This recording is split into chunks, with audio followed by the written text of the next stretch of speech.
अगर आपको भी डर सता रहा है कि आपके मोहल्ले या गांव का कोई विरोधी व्यक्ति चुपके से फॉर्म 7 भरकर आपका नाम वोटर लिस्ट से कटवा सकता है क्या, या फिर ऑनलाइन आवेदन करके फॉर्म 7 पर एक क्लिक होते ही आपका नाम वोटर लिस्ट से कट सकता है क्या?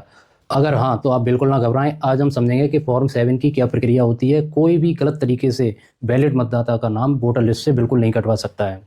एसआईआर की प्रक्रिया में आज हम लोग 3 महत्वपूर्ण बिंदुओं पर बात करेंगे, जिसका जानना आपके लिए बहुत ही आवश्यक है। पहला, जो उत्तर प्रदेश में अपडेट टाइम टेबल जो चेंज हो गया है एसआईआर प्रक्रिया का, वो क्या है। दूसरा, लॉजिकल डिस्क्रिपेंसी मतलब तार्किक विसंगति के आधार पर जो अब नोटिस आ रहे हैं। जैसा अब हम लोग जानते हैं, पहले 1 करोड़ 4 लाख मतदाताओं के लगभग नोटिस आए थे, जो 2003 और 2025 वाली जो सूची है, मतदाता सूची, उसमें मैपिंग नहीं हो पाई थी उस कारण। बट अब लॉजिकल डिस्क्रिपेंसी के कारण लगभग 2 करोड़ 22 लाख मतदाताओं को नोटिस भेजा जा रहा है। तो अब हम समझेंगे कि लॉजिकल डिस्क्रिपेंसी क्या होती है, इसमें कौन कौन से पॉइंट्स हैं जिसके कारण आपको नोटिस भेजा जा रहा है, आपको कौन कौन से डॉक्यूमेंट्स उसमें दिखाने हैं और कहाँ पर, ये सारी जानकारी अभी मैं आपको बताऊंगा। और तीसरा पॉइंट है आपका फॉर्म 7 के नियम के बारे में जानेंगे कि कैसे आयोग का सिस्टम वैलिड मतदाता का नाम मतदाता सूची में सुरक्षित रखता है, और फॉर्म 7 का वह बेहतरीन नियम जो कि ऐसी गलत अफवाहों पर पूर्ण विराम लगा देगा। तो अब स्टार्ट करते हैं। अपने उत्तर प्रदेश में एसआईआर की नई निर्धारित तिथियां। लास्ट डेट क्या है? दावे और आपत्ति की लास्ट डेट थी पहले 6 फरवरी, जिसे बढ़ाकर कर दिया गया है 6 मार्च। नोटिस निस्तारण का जो टाइम था वो आपका 27 फरवरी थी लास्ट डेट, जो बढ़ाकर कर दी गई है 27 मार्च तक। और अंतिम मतदाता सूची का प्रकाशन आपका जो डेट है वो हो गई है अब 10 अप्रैल। जो लास्ट मतदाता सूची, अंतिम मतदाता सूची आएगी वो 10 अप्रैल को आएगी। हमें धन्यवाद देना चाहिए श्रीमान मुख्य निर्वाचन अधिकारी उत्तर प्रदेश का, कि उन्होंने दावे और आपत्तियों का जो 1 माह का जो समय बढ़वाया है इलेक्शन कमीशन ऑफ इंडिया से अनुरोध करके। तो अब हम लोगों की भी बहुत बड़ी जिम्मेदारी है, जो 18 वर्ष से अधिक के युवा लोग हैं, वो मतदाता बनने के लिए फॉर्म 6 भरकर अप्लाई करें। इसके लिए एक बेहतरीन व्यवस्था की गई है कि हर एक बीएलओ सुबह 10 बजे से लेकर 12 बजे तक दोपहर के अपने बूथ पर प्रेजेंट रहेगा हर एक वर्किंग डे पर। और आप फॉर्म 6 वहाँ पर जाके ऑफलाइन भरें तो यहाँ पे भर सकते हैं बीएलओ के पास जाकर, और ऑनलाइन भरना चाहते हैं तो ईसीआई की वेबसाइट पर जाकर आप ऑनलाइन भी भर सकते हैं। तो अब देखते हैं कि जैसा कि एसआईआर का नाम है विशेष गहन पुनरीक्षण, तो फिर अब ये विशेष गहन पुनरीक्षण में अब प्रक्रिया चालू हो चुकी है। विशेष का मतलब अद्वितीय महत्वपूर्ण मामलों पर खास ध्यान, गहन इंटेंसिव गहराई से जांच, हर विषय का सूक्ष्म विश्लेषण हो रहा है।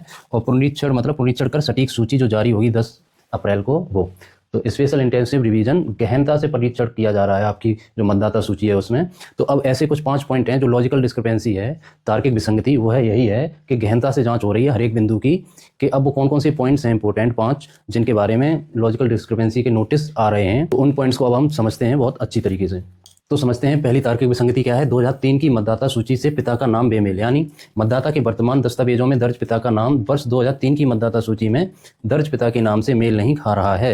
यानी वर्तमान में जो आपका नाम वोटर लिस्ट में है और पिता का नाम उसमें लिखा हुआ है, तो आपने जब मैपिंग कराई होगी 2003 वाली सूची से अपने पिता की, तो आपके पिता का नाम वहाँ पर कुछ और था।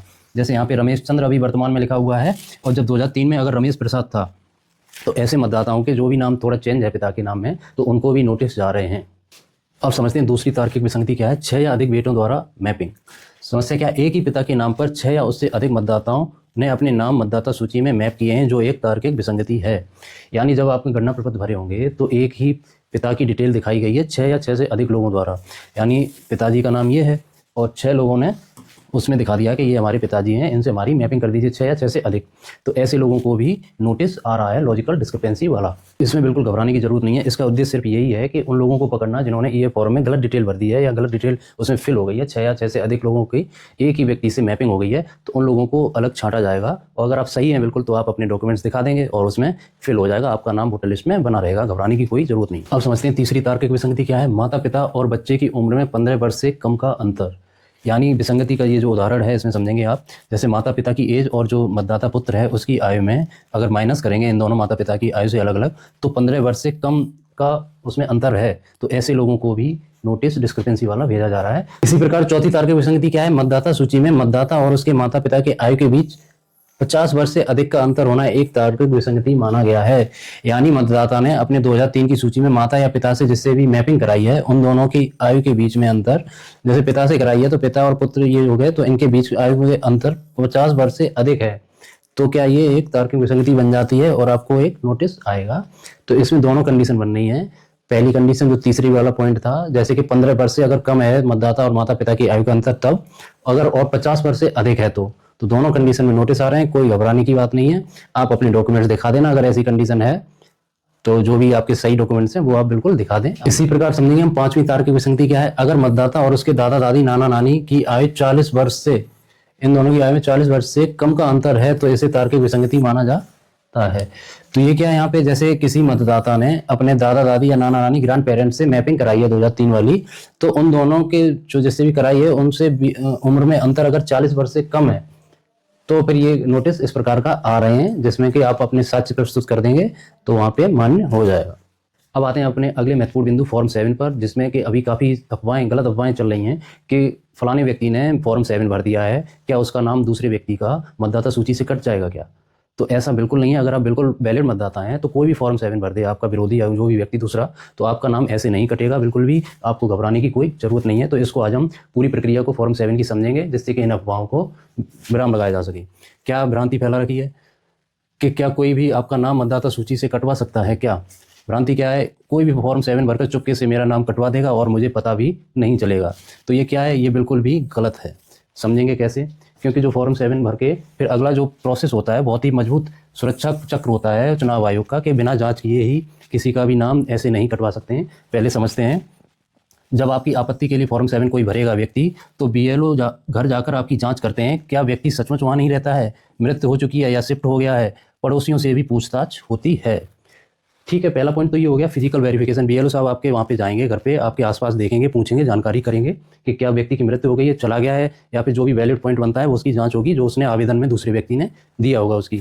फिर क्या होगा, फिर नोटिस और सुनवाई। ये भी होता है कि आपको आपके नाम पे आपत्ति आई है, आपके नाम से फॉर्म 7 भरा गया है, तो आपको भी एक नोटिस प्राप्त होगा, एक जिसने आवेदन दिया है उसको भी नोटिस प्राप्त होगा। फिर दोनों को नोटिस प्राप्त करके दोनों से साक्ष्य लिए जाएंगे, बिना दोनों की सुनवाई किए, आपकी भी बिना सुनवाई किए आपका नाम वोटर लिस्ट से बिल्कुल नहीं काटा जाएगा। किसी भी मतदाता का नाम ऐसे नहीं कट सकता है बिना सुनवाई किए, बिना उससे साक्ष्य, उससे जानकारी प्राप्त किए हुए।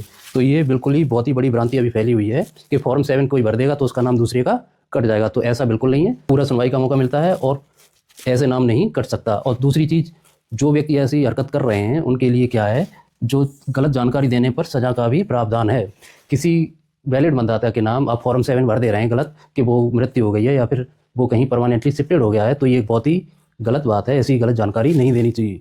तो एक बार और समझ लेते हैं, जैसे कोई फर्जी व्यक्ति है, ये इसने आवेदन ऑनलाइन भी कर दिया है, आपका फॉर्म 7 आपके नाम से आवेदन कर दिया है, तो BLO साहब आपके पास जाएंगे नोटिस देने। आप कहेंगे सर मैं तो यहाँ पे रहता हूँ, जिंदा भी खड़ा हूँ आपके सामने, ये गलत आवेदन आया आपका, तो फिर BLO साहब तुरंत ही उस फॉर्म को रिजेक्ट कर देंगे और आपका नाम वोटर लिस्ट में यथावत बना रहेगा। आपको बिल्कुल घबराने की ज़रूरत नहीं है।